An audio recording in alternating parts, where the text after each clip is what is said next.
Good evening. Good evening. Say, how would you like to be kind of hardcore tonight? Okay. Yeah, I think we pretty much got We got the enough people to do that. hardcore group. I was looking at most of the people around here look hardcore. Yes, we are. Like they're really ready to be shaken up. Shake it up. Yeah. Okay. Well, you know you don't have to believe it, of course in love. You don't have to believe it. You don't have to accept it. You don't have to welcome it. One of the hardest ways to learn the truth is to think you have to believe it. Yeah. One of the hardest ways to learn the truth is to think you have to believe it first. Can't you see that if you think you have to believe it first before you use it, you can get caught up in all your disbelief. Right. And just end up focusing on, oh, I just don't believe it. I wish I did believe it, because if I did believe it, then it could really happen if I really, really believe it. And the truth teaches that you don't have to believe it. It's the truth. So it's going to be the truth whether you believe it or not. I used to think that my belief made it true.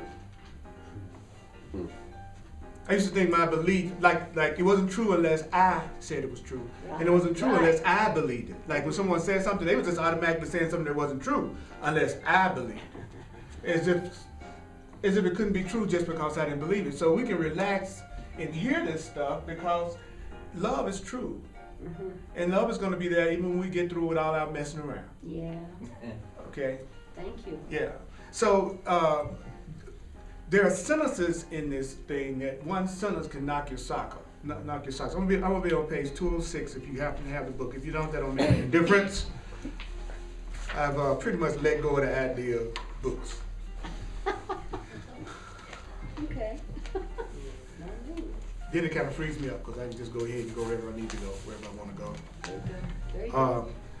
So I'm asking the Holy Spirit, the higher self of each and every one of us, to come through me tonight. For my ego and for who I think I am, to get out of the way, so that we can hear another way of looking at things that could possibly bring us everything that we would possibly want to be happy. Does that worthwhile? That's Yep. So Let's go for it. let me, somebody mind closing that door right there. Thank you so much. Okay, here we go.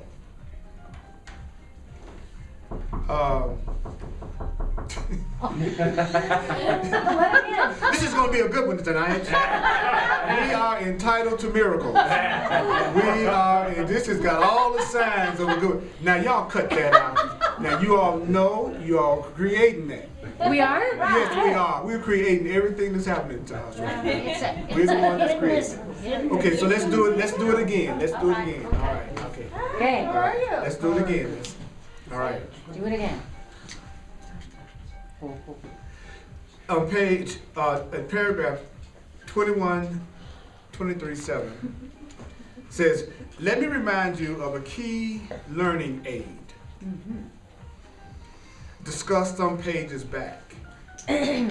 You would not be other than you are. Yeah. You don't want to be anything other than yourself. Just breathe. Just breathe. Any self that you wouldn't want to be, any self that you think you are that you wouldn't want to continue to be, was never yourself in the first place. Right. Woo! You hear that? You hear what I just said? Like if you got this self you think sucks, and you working really hard and studying real hard so that you can somehow change it to the self you love. The self you're trying to love, the self you're trying to spend all that time to love, isn't yourself. Woo! That's happiness. Now I want you to hear that. That's happiness. This self that we so studying so hard that we can change. I got this self that's really screwed up. My mama dropped me on my head when I was 3, and now I've never been able to make any money. Never. Okay, that self that I'm trying to change, he says, you would not be other than you are. No matter how much you grow to love another, I said it again, no matter how much you grow to love someone else, that love does not cause you to want to be the other person. Just because I love you doesn't mean I want to be you. That's what he's saying. Just, I don't care how much I love you, at no point do I say, I'm finna get rid of Earl completely, and now I'm gonna be Jeff. You never love anybody so much, you want to be them. And so it says that love causes you to want to have a relationship with the other person. This should tell you something about the nature of love. I never want to be you, but I sure do want a relationship with you. So love, real love, deep love is not trying to be each other, but just wanting to be in a relationship with each other. He says, that'll tell you something about the nature of love. That if it's the nature of love, you want to be in relationship with it. When obsessively in love, how can you tell when you are obsessed? It's one of my favorite, I don't know if y'all have seen this commercial, where this kind of like really cute psycho chick is up in the tree watching the guy that she had just went out on the first date. We're talking, saying that, that she just really feels like this is gonna really work, and she just want to see how he's living, and she like totally insane is in stalking him. She's obsessed with him. And that's what the chorus has said. When it's obsessively in love, you may want the other person to be you. Now okay, I'm gonna tell you, that's deal. Let me play with that. Okay. Can I play with that? Right ahead. Okay, if I'm obsessed with you, how can I tell when I'm obsessed with somebody? I want them to be me. In other words, I'm the standard. I want you to do it the way I would do it. I want you to think about it the way I would think about it. I want you to respond the way I would respond. I want you to, in other words, if you love me, you will be me. He says that's the way we do it in the world. If you love me, you'll be me. What do you mean? Well, I want you to think like me. I want you to act like me. I want you to like what I like. I want you to be me. That's deep, y'all.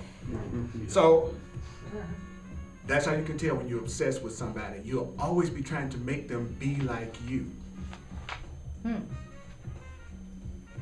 See, I'm not obsessed with any of you all enough to want you to be me.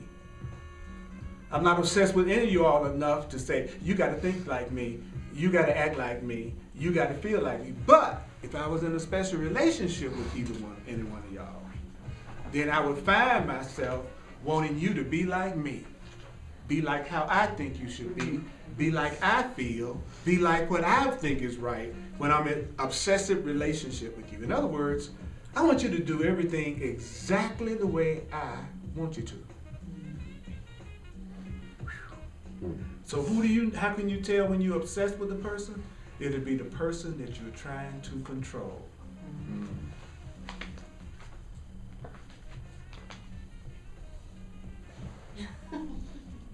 I love you. You put a stunning spin on that. I love it when it trickles in. You just have to laugh. Because we know we do it. But we spiritual. So we probably sitting there going, I don't really relate to that. I don't think I want nobody to be like me. Yeah, it's like, I love the spiritual ego. What? I've heard of people wanting to.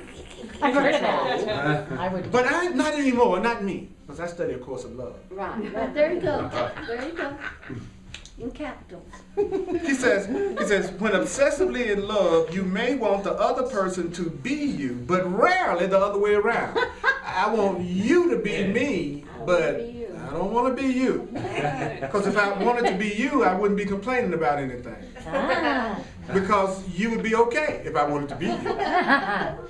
And if I wanted to be you, the only way I could possibly want to be you is that I've already made you out of me. So I'll turn you into me, and then I love you. That's the game we play. I'll turn you into me, and then I'll be you. Because you're me.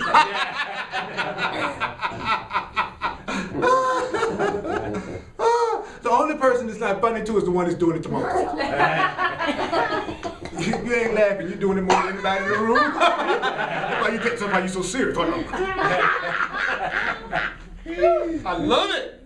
Thank God for these words. words. Yeah. Even if I don't believe them, they make me feel so good. They do.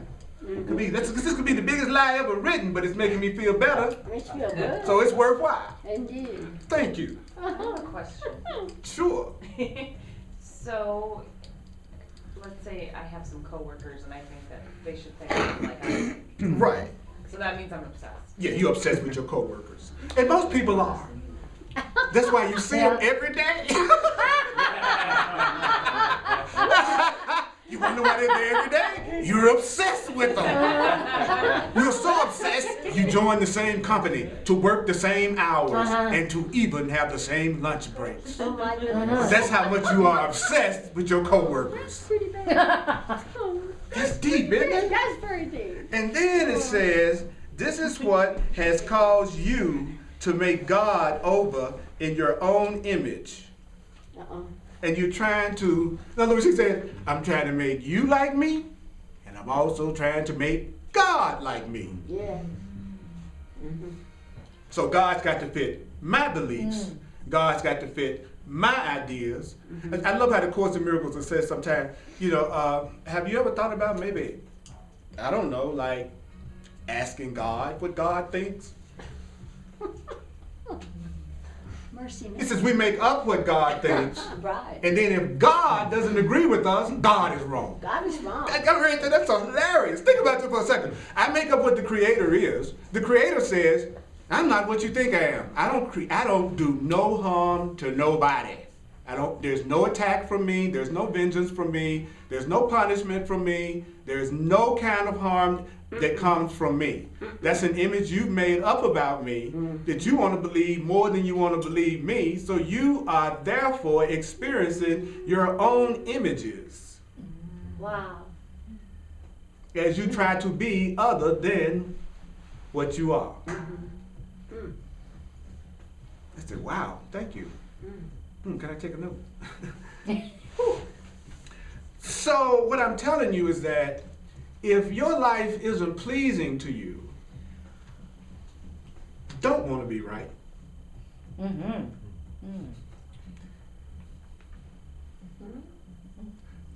Because if you're right, then where you gonna go?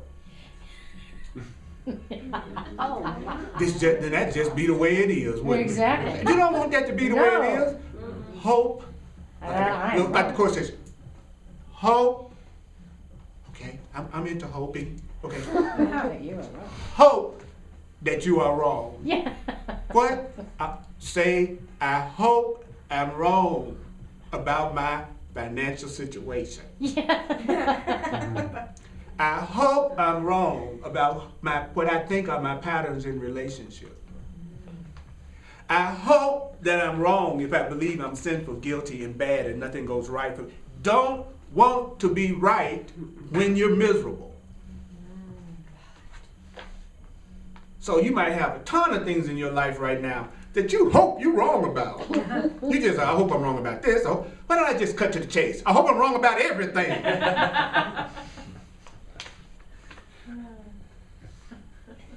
How do you feel about that? Yes. Can I piggyback off of her question? Sure. I have the same thing, only to add to my work situation is I've made up in my head that she doesn't like me, so now I'm obsessed about not liking her. Right. And nitpicking. Okay, so I'm obsessing. Right. It's making me miserable. That's right. It's not harming her at all. Nope. How do I stop? By realizing that. But I've known this. No, you're not yet. You're practicing knowing it. Yeah. You're practicing thinking that you know you're doing this to yourself. Because the moment you recognize truly that it's your thinking doing this to you, you would just stop thinking it. Okay, how do you do that? By continually telling yourself it's your thinking that's doing it to you. So you're already doing the right thing, you just have to do it more often. Yeah. You might be saying, I know I'm doing it to myself maybe once every 5 to 6 hours or every other day. You might break down like you did just then. Go, I know I'm doing it to myself. Now, you have to be sure now that you're not blaming yourself and thinking that's the same as taking responsibility. Because it's taking responsibility that'll break the pattern. It's blaming that will keep it going. So how can you tell when you're blaming yourself instead of taking responsibility? Because it feels like the same thing. Like you say, I did it to myself. I'm to blame. I'm the one. Okay, that is not taking responsibility. The only way you can tell the difference between taking responsibility and blame is not by what you tell yourself mentally. It's by how you feel.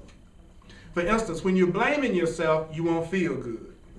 When you're taking responsibility, you feel lighter. So you might be saying stuff like, I know I'm doing it to myself, but that's blaming myself. That's me attacking myself and getting upset with myself for what I think I've done. So I punish myself. Okay? I'm taking responsibility for that. I'm the one that's making myself upset with my coworkers all day. Oh, it's me, and I'm doing it again. I'm mad after lunch. Somebody took my last piece of bread. So, it's so funny. I was like, had a good session and thinking all spiritual and, nothing can bother me and I can choose for peace in every situation. And, just on top of the game, gonna be, peaceful no matter what happened now. And then I looked down at my email and they said that that FedEx had left a package in my apartment and just left it at the door. And I live in an apartment building. And all of a sudden my peace was gone. It was like, what? That package is gonna be gone. It's a high-rise apartment building. I ain't sitting on my front porch. You mean you just gonna sit it out in front of the door? I was like watching my ego go off. And all of a sudden my mind went, reality check. If you're getting this upset about a FedEx package, I don't think you're ready to deal with full-fledged attack yet in peace or full-scale challenges. I don't think you're up to someone saying you have a disease that needs to be healed and you're going to feel peace about it. And you don't even have peace about a FedEx package. So don't fool yourself about your spiritual level of consciousness or you're going to get hurt. Don't you be, just trying to think you're a really loving person, but you're really ready to be safe when you admit that you're a miserable slob. That's a part of you that's just miserable. It just don't like nothing, don't like nobody, wish it wasn't here. That is a part of each and every one of us that feels that way. Is there anybody in this room beside me that will admit it? That there's a part of you that don't like you sometimes. That gets upset with you sometimes. All right, cool. Now, see, didn't that feel good? For all of us just to admit that there was a part of us that feels that way, you don't know how much power you just took away from that thought. Wow. Yeah. Because you were able to share it in innocence. And that gets rid of all attack thoughts. It's when you can say it and feel like, you know what, that's just the way I feel.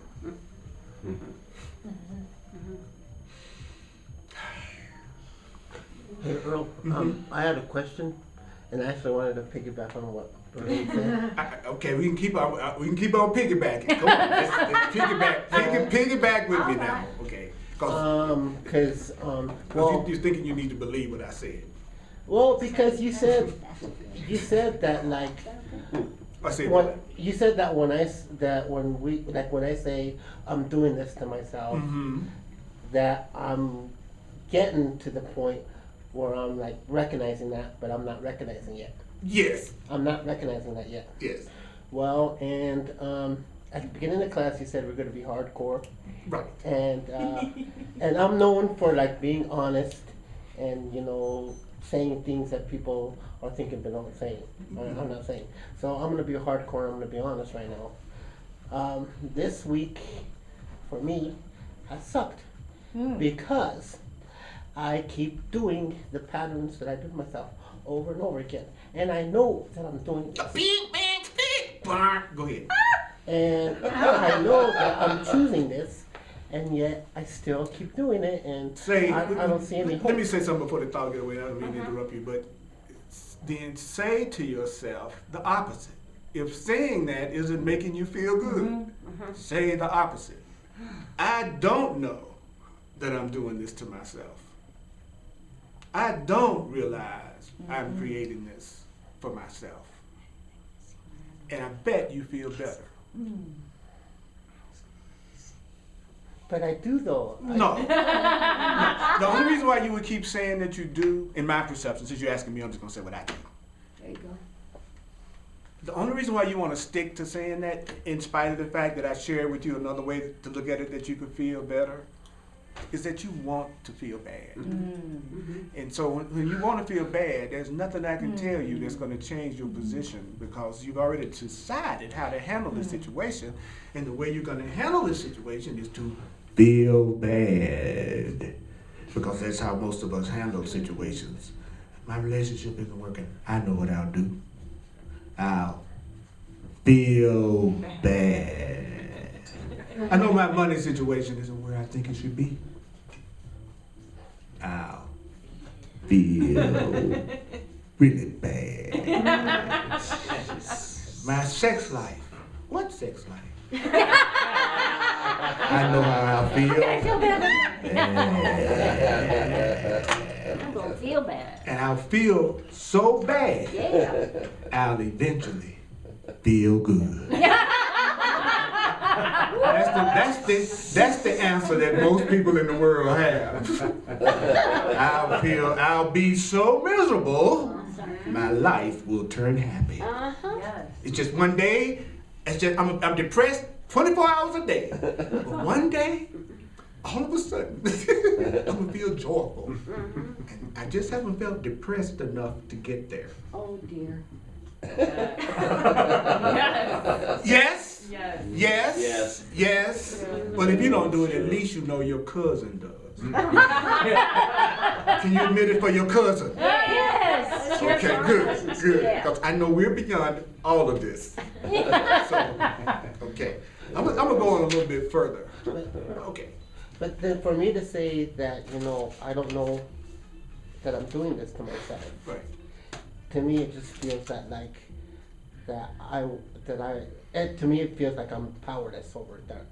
I'm a victim, and that's even scarier, because then I feel like, you know, I'm just. Well, one thing we can be sure of, the way that you've been handling it doesn't work for you.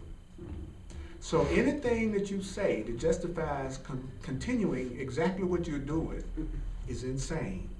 Because insanity is continuing to do the same thing and expecting to get a different result. So if you've been telling yourself, you know you're doing this to yourself, and you're beating yourself up when you do that, then to get a different result, don't you think you're going to have to stop saying that to yourself? Yeah. Yep. So then I don't know what I'm doing to myself. No, or you would stop. Now that you're kind of open to doing it differently, that means you finally have begun to know you're doing it to yourself. The mere fact that you would stop just for a second and listen to me and go, oh, okay, maybe I will consider not telling myself the same thing I've been telling myself. That's what you just did just a second ago. You might go back to the old way because you want to be right more than you want to be happy. But We all. but if you stop just, I can see it in your eyes. Just for a second, you kind of, for a split second, maybe for half a split second, you went, maybe I don't. And then you said it. Then you went, well, I don't know what I'm doing to myself. See, that was you now taking responsibility. You took responsibility the minute you changed your mind. Because you are the only one who can change your mind. You're the only one who could choose not to say what you were saying before. So that meant that you can always tell when you take responsibility, because when you take responsibility, you change the situation instantly. If you still don't defend, let me say something to myself, to you. Don't defend your position. Don't try to think of ways to come up with that I'm wrong. Don't sit and try to figure out the flaws of everything that I'm saying. Yeah. Because, not that it really matters, you don't have to believe any of it. But what I'm beginning to see is it's just a delaying maneuver to keep you from hearing the next step to getting out. Because while we're analyzing this, we could be listening to more of what it's telling us to get out of it. But we still think our understanding is a powerful contribution to the truth. So we still feel like we have to understand something before we can go on. And that's not just to discourage you from having questions. I just want you to know what most questions are about. And, you know, they're just about stopping you from using what you've heard, because what you've heard is always easier than what you are doing to yourself. Always. The truth is always easier than any solution you come up with. That's cool. And that's why it's so hard to take. Yeah, yeah. Mm-hmm. Because it's so, like it would be hard for you to believe that the answer was just for you to say, I don't know that I'm doing this to myself, and that's why I keep doing it. Mm. That's easier than all the analyzing you do all day. Because if your belief isn't necessary, and you just join with the truth, then you're going to get the result because you're not opposing it. You're doing something to show, you know what, I'm willing to allow the truth to come in and heal this situation. How do I know? Well, I'm willing to entertain the idea that it could work. I'm willing to entertain that maybe there's another way I could look at this other than the way I've been looking at it. I'm willing to entertain that maybe my understanding isn't the most important part of this whole setup. That maybe my understanding, it has nothing, I don't have to understand anything about microphones to talk to you all through one. I don't have to understand anything except how to turn it on. That's all I want to know is where to on switch. The Course of Love is an on switch. You don't have to understand it. And I love to discuss it. So yes, Brad, what is your question or comment? What was I going to say? How do you know, and do you need to know, or is it important to know, when you're getting into a lack of humility? I don't know if I can phrase this correctly, but I have felt better this week. I have felt more towards what you were saying, the truth, and the truth, and love, and acting, and feeling, and surrounded by love. I felt much more of that than I was previously. Let's just, no dates, no times. What is there a danger of me falling into a trap of inhumility? Of what would that look like? I don't know. Okay. If you were practicing humility, you were practicing in humility, what would you be doing? I think it's mainly what I say to myself. It's like, you're all that. Man, I'm kicking butt. I'm just doing really good. But you know, and is there? You know what the Course would say, brother? That's what I want to know. No. The Course would say you were being arrogant, and that you were not using humility if you were not saying those things to yourself. Okay.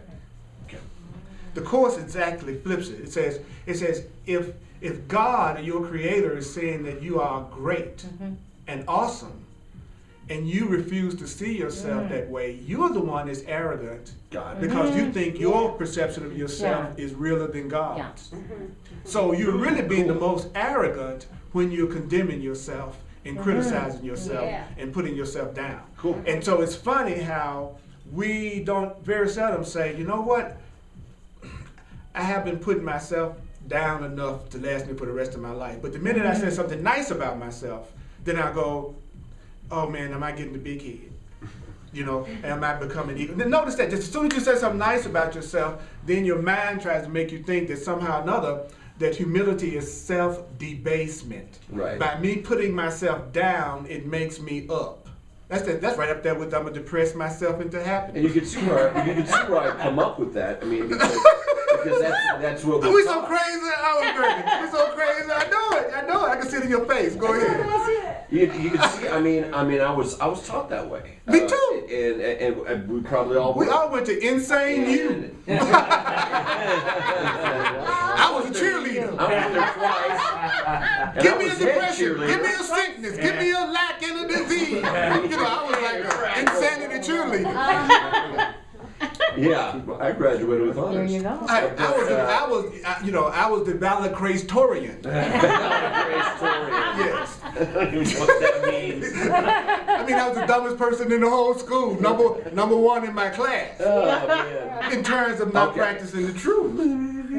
So to answer your question. No, you did. That's perfect. If you're truly being humble, you're accepting yourself as love created you. Okay. And if you're being arrogant, you're insisting that you're not good enough, and you don't deserve, which means you think what you think of yourself Is means more important. More important.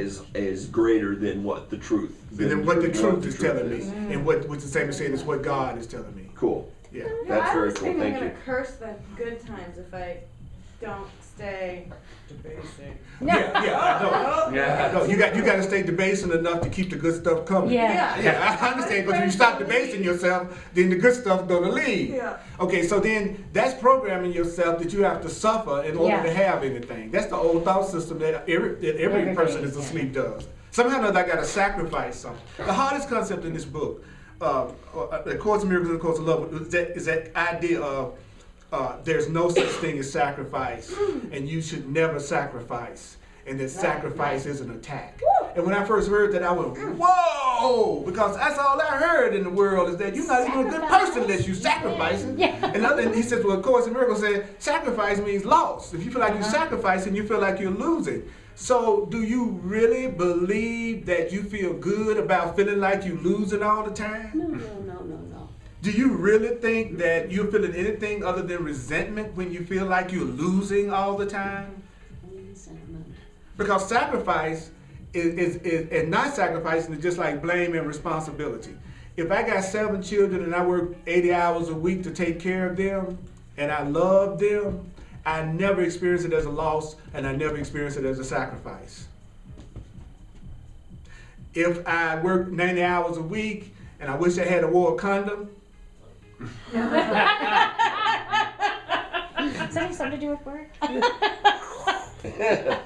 I got a new product for safe sex that I will sell to spiritual people, All right. and it's called Kingdom Condoms. And it's gonna be the latest thing to hit the market. It's gonna make people feel innocent about their sexual All right. expression. Because they'll feel All right. What is it? Kingdom Come. yeah, the safest sex you could ever have is sex that's coming from an innocent man. Yes. The safest sex you could ever have Yes. is sex coming from an innocent point of view. That Yes. you feel totally innocent having the experience. Yep. Yeah. Yes. How do you know if you feel totally innocent and having the experience for real? By how you feel later. Yeah. Feels good. Yep. While you're in the throw of it, you're going to tell yourself everything you need to tell yourself. Yeah, that's right. So you sure can't trust what you're telling yourself when you're in the middle of the act. Okay, but it's when you get off of something that you get a chance to go, You know, but I met her in the bus depot. But anyway, now, God. so later you be like, wondering was that the right thing? This is. I hope I'm wrong. I hope I'm wrong. I'm telling you. Oh my God. I like to talk about sex because that's what we generally feel the most guilty about. Yeah. Yes, And exactly. if you can't talk, you can always tell what people feel guilty about is the thing they can't talk about. Tell me what you can't talk about, and I'll tell you what you feel guilty about. And everything you hide from me is something you feel guilty about. So the more secrets you got, the more guilty you are in your own mind, even though you're totally innocent in reality. So if I can't talk to you about whatever comes to my mind, it means I'm not practicing what I'm preaching, and it means that I think you all are separate from me. Hello? Hello? See, I don't want you to be me. I don't want to be you, but I want to have a relationship with you, and I am you, and you are me. And you see, it's always 2 levels, right? The level that we're one, and the level that it looks like we're not. And then we go back and forth between the 2. Now, most people are at the level where it looks like we're not. And that's where they live, and they got their own little rules, like, shoot you when you come through the window. Now, yeah, there are a lot of people that would shoot you if you came through that window. And if it's a true student, they'll say an affirmation as they do it. Now, you are spirit, and you're about to find out. That's what the spiritual people do. Wow. Yeah. Got that gun loaded. Got that gun loaded. I got my affirmation in my 45. That's right. That's right. No. When you tell me reincarnation is true, BAM! 'Cause you're out of here. Who will admit admitting. That's You don't have to, crazy. and it's okay if you won't. What? What? But who in here has experienced what they would think of as fear or hate with someone so much that you thought your life would be better off if they died? Yes. And have you ever had that experience? Oh, I yes. had that experience about my own father. Mm. Uh-huh. That's right. Big Daddy go. Yeah, it's like the way that it appeared like he was treating my mother and the fear that that created Uh-huh. made me believe as a child that if he was dead, Gone. everything would be better. Yeah, you betcha. Mm-hmm. Getting into the truth changed my mind about the way he was. Wow. Yeah. It made me understand that he was acting out of his own guilt and Yeah. fear and insanity, and so was my mother. That both of them were calling for love. Yeah. Both of them were afraid. Both of them were feeling some form of guilt. And looking at it that way is the forgiveness and the forgiving of my father. See, people think the forgiveness means I gotta overlook what I think you have really done. And forgiveness is just looking at what was done another way. It's easy for me to say my father was acting out of guilt and fear. Because when we feel guilty and afraid, we attack. So, again, what would be the advantage to me of looking at it that way? It would release my grievance. What is a grievance? A grievance is my incessant desire for everything to be different in order for me to be happy.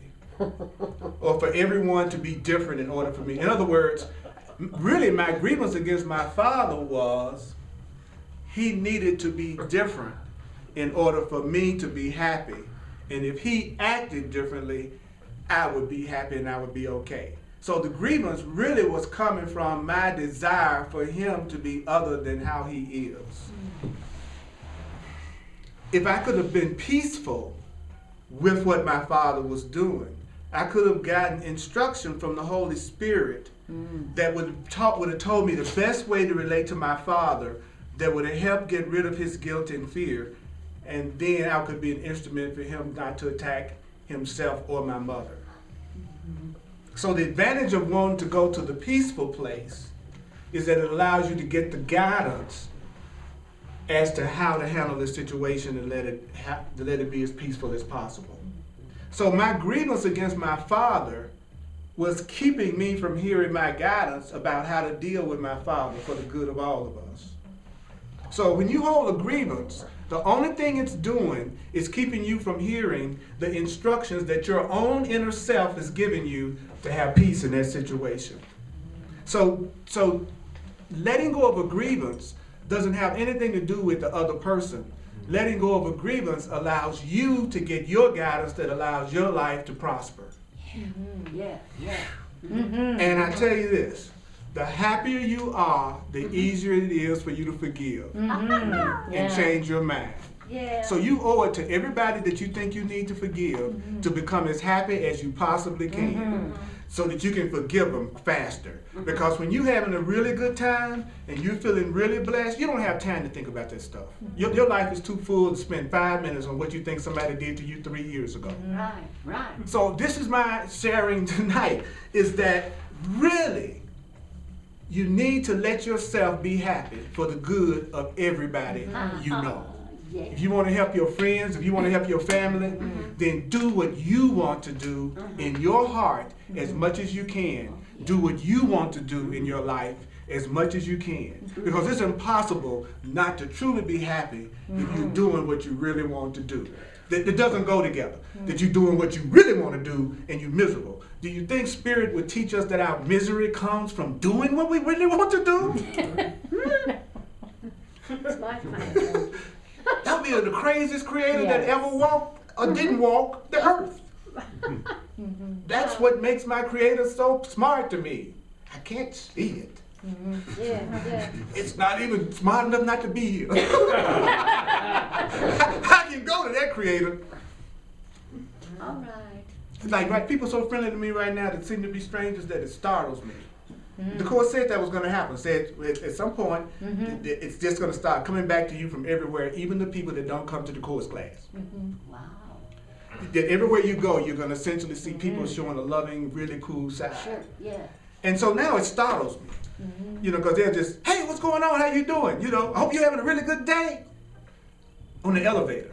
You know what I'm saying? You know, you going to the St. Patrick's Day parade tonight? I mean, do you want to celebrate St. Patrick's Day? It's going to be really great. It'd be great to see you. That was on the elevator coming over here. Cool. You know what I mean? And so I have to realize that everything that the Course has taught me is true. It really does happen if you're willing to have it easier.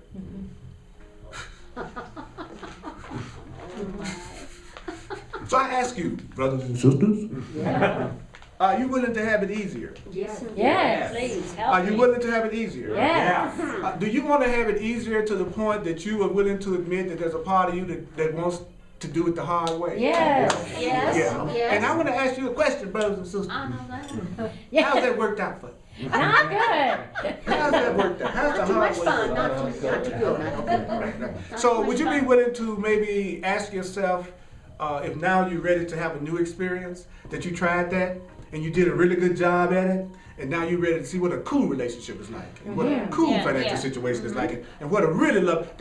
Would y'all like to try that on just besides? You know, we'd love to done it the other way, right? Yes. Okay, so would you think then that the only way we could really do that would be to maybe look at things differently from how we looked at it when we had it the miserable way? Okay, now we must remember it's not important to believe it at the beginning, because if we need to believe it, we won't do it. Okay. Because we used to thinking the other way. Right. Okay, Right. so it says that that we make God over in our own image and we try to do the same to others.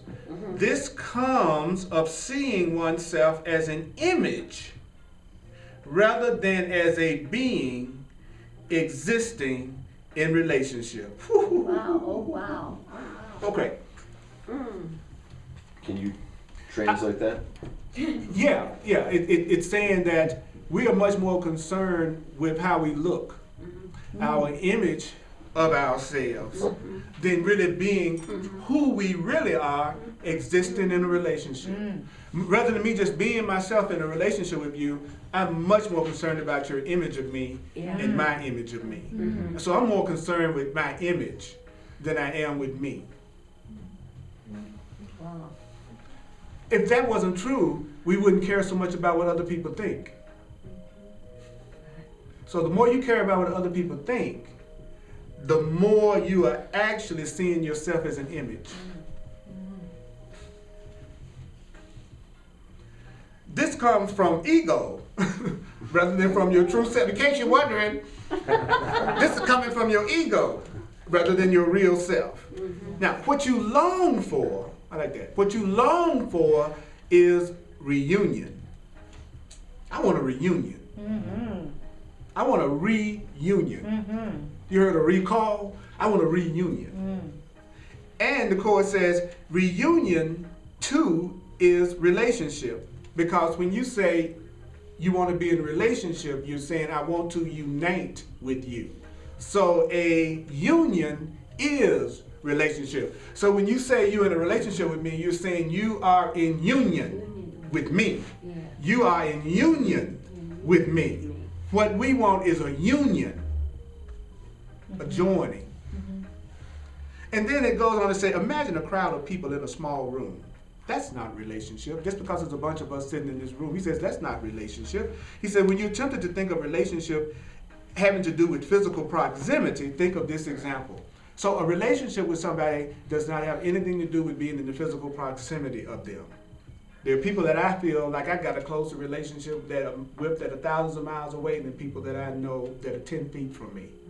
So a real relationship and a real union doesn't have anything to do with distance. Then it goes on and says, now imagine communities of faith. Around the world, people are united in belief, not only in religious beliefs, ideology, politics, profession, unite people. Parties and associations are formed to foster the idea of unity through shared belief. They are not necessary, as is seen by the reality that they only form after the fact. The belief fosters the form, and the form is then meant to foster the belief. Imagine communities based on what we are thinking and focusing on right now, that are just as much about union and not blaming and seeing your power and knowing your connection to love and spirit as we see any other kind of associations and unions going on. That's relationship. So what you have to realize is that there are people all over the world right now doing exactly what we're doing in their own special way, in their own special form. That there are thousands and millions of people that are doing exactly what we're doing tonight. And we are going to tilt the scale. The 100 monkey thing is true. You're going to get to, it's going to get to the point that the truth is stronger than the fear and illusion, and the truth will become the predominating way of looking at things by everybody. Right. Really? Yes. Thanks. By everybody. That's cool. By Let's do everybody. that. When enough of us change our mind, it will change the quality of the consciousness of everything. And what I'm saying, where there used to be like one Jesus you would hear about, now there are thousands and thousands and thousands of beings with that level of consciousness and that level of power and that level of awareness all over the world. All genders, all races, all social and ethnic groups.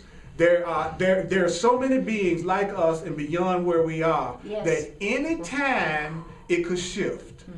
The whole thing could shift from being primarily fear to primarily love. And you can allow that to happen in your own life right now. That's the paradox of it. It's going to happen universally, but you don't have to wait to experience it personally. Well, how do I experience it personally? Talk to me. Apply the new thinking to yourself. Right.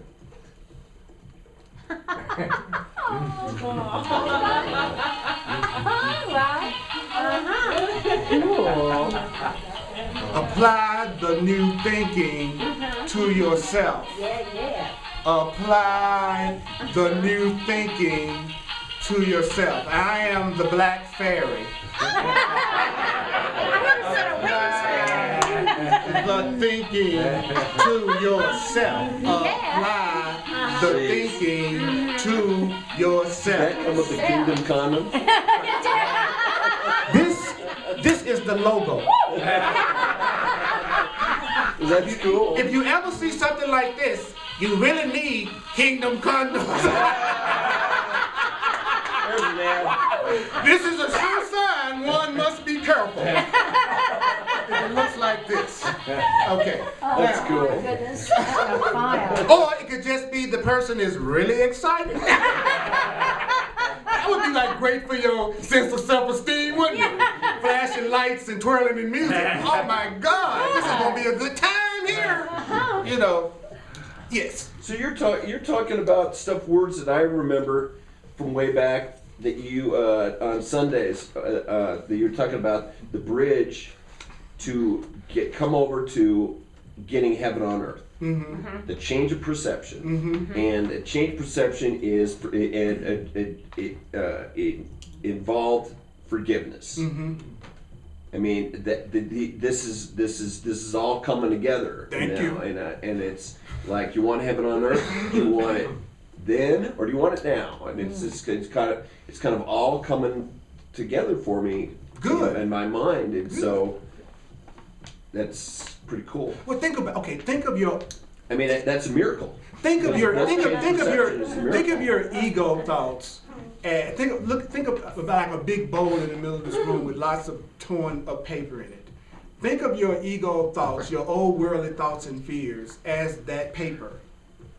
When you introduce yourself to the truth, which is that you are innocent and you are creating your experience and you do have support, that's like lighting a match to your fears, to your insecurities, to the things that block you.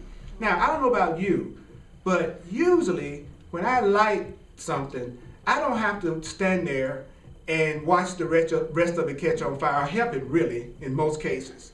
It just continues to burn on its own. That's what's going to happen to you. You're introducing this to yourself. And right now it seems like it takes a lot of effort. But even when you leave here, that fire of truth that's consuming all your fears and consuming all of your lacks and your belief that you can't be happy, that fire is burning just as surely as when you light a piece of paper and a bunch of pieces of paper, it all burns and you're not really having to walk around and light each one of them. We're burning. Even when you leave here, you started a fire of truth in your mind. And one day, when you least expect it, you're gonna wake up. The fire's gonna have burned all of your fears away, all of your insecurity. The truth is gonna have destroyed all of that. And all of a sudden, you won't have any angry fear thoughts that you're projecting out into your world, and therefore you see them. And so the world will instantly reflect back to you the lack of fear in your own mind now. And you think you're in another world. And it's been there all the time, but you didn't have the mind for it. And I'm telling you that this is going on even when you leave here, even when you're sleeping at night, and even when you're at work. The fire is burning. You lit it. It's burning whether you're looking at it or not. And every time you come here or you study, it's like taking another match and lighting it again. Keep stoking the flame. The light has Look come. at the light, see? The light has come. You know, it's like the universe is saying, give me a light. The world is saying, give me a light. Give me a light. I've forgiven myself. That's what we're doing. That's what we're doing. Would you acknowledge yourself for hearing this much of me tonight? Holy Spirit! Holy Spirit! Holy Spirit! Holy Spirit! I hope that I am wrong. You're not. I hope that and wherever you're most unhappy, that's where you should be hoping. It's the receiving test. It's like, all this stuff happened to me.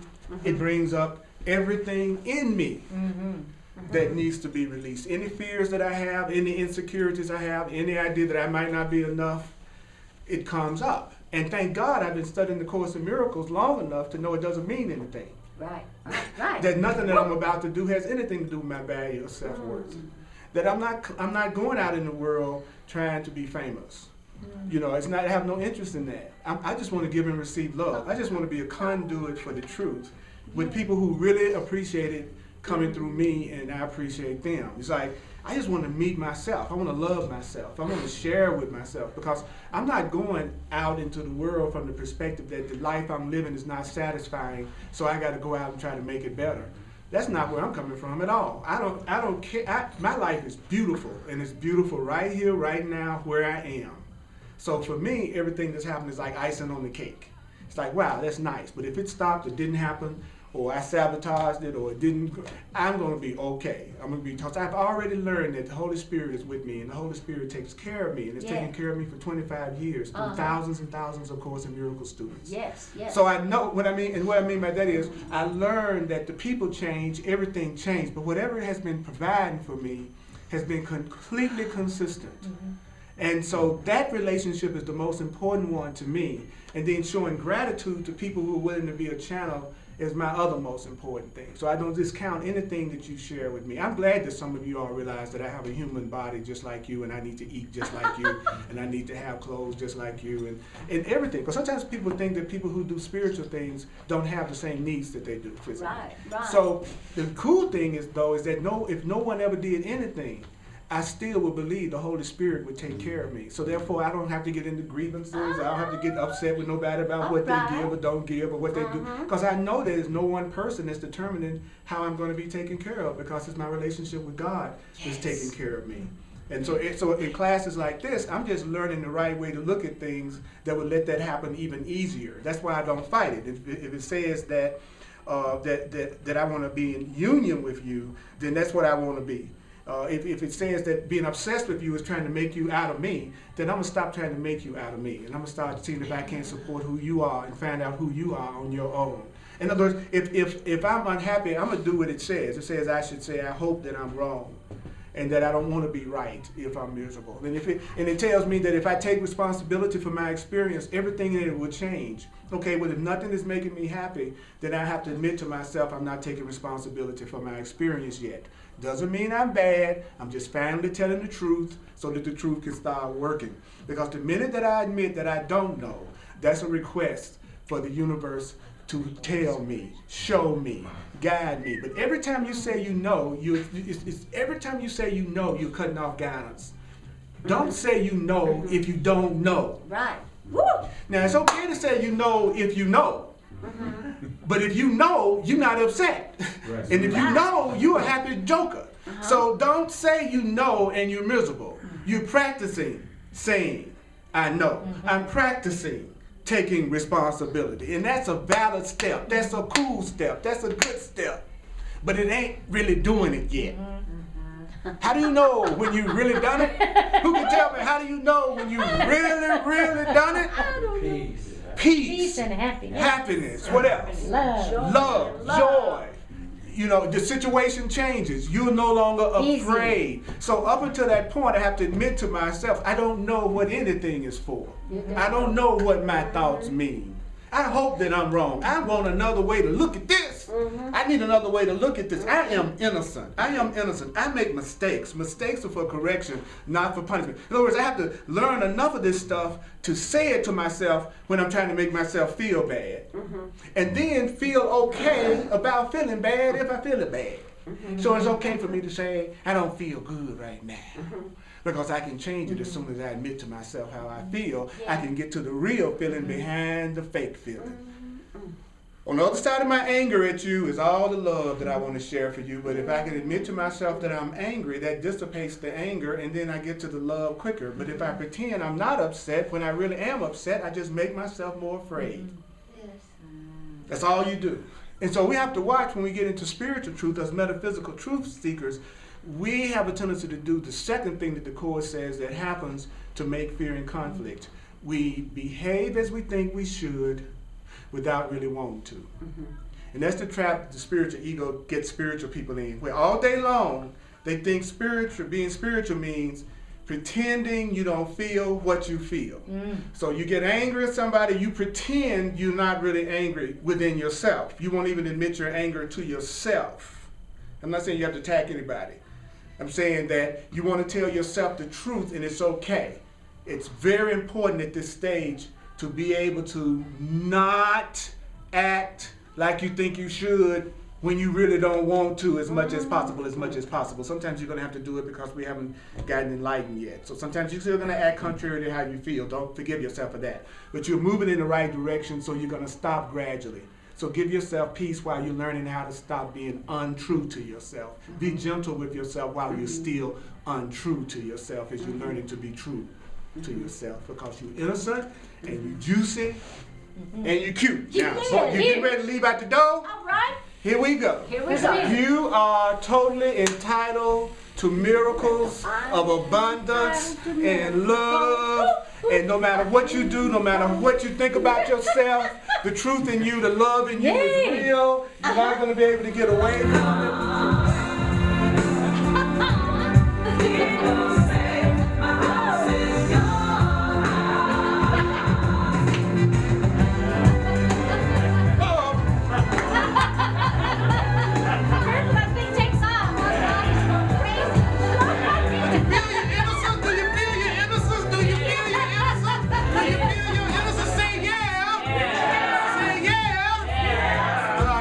I love you. Come play with me some more.